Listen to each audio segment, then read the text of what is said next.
Well, welcome back to the Shropshire kitchen garden. It's mid-March now. Everything is just beginning to come to life. And we've had quite a late spring here, so there's no desperate rush to get things growing. What I've really been concentrating on is the preparation work, getting everything ready. So let's have a look and see what we've got going on.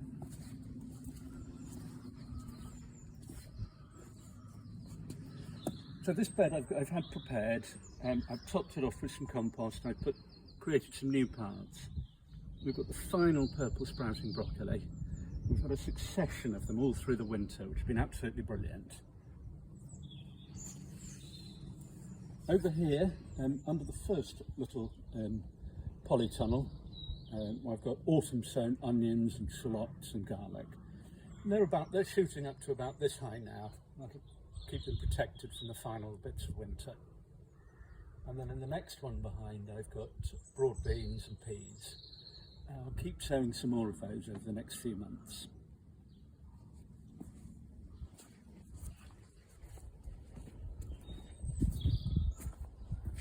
In the central bed, autumn sown sweet peas, I'm going to plant those out today so that they start growing. I'm also going to plant another lot of sweet pea seeds.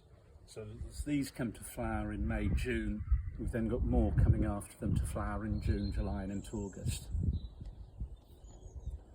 Behind you can see the raspberries, fertilised, composted and trimmed to take out all the dead wood. In the far distance we've got the first rhubarb just coming to life there. Give that another few weeks and we'll be eating some of that.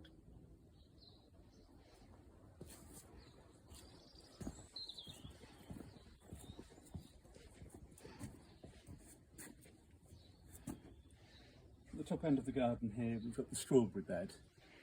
Now if you were watching my videos last year you will have seen we had 4 rows and I planted a 4th row as a new row.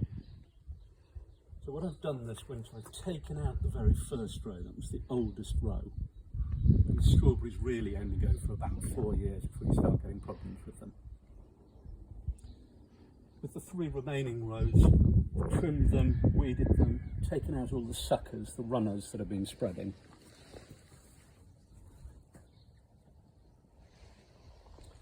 And then I've got space for a new 4th row. And I've been able to get a type called Mara des Bois. It's a French type, but it's supposedly the most flavoursome strawberries that you can get. Well, actually the ones we had here were pretty decent last year, so if they're even half as good, they'll be good. Beyond we've got the globe artichokes, just beginning to come back to life after winter dormancy, and we'll be eating globe artichokes, I would have thought probably April, May. Let's have a look in the polytunnel.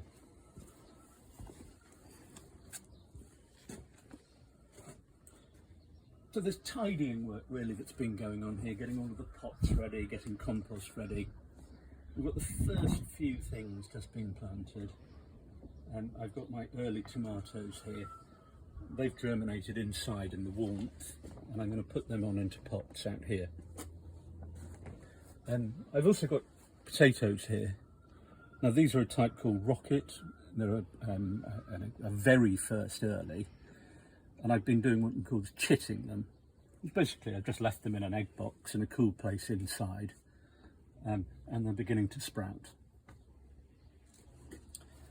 And then in the bed over here, I mean, behind in time there will be tomatoes and peppers and cucumber.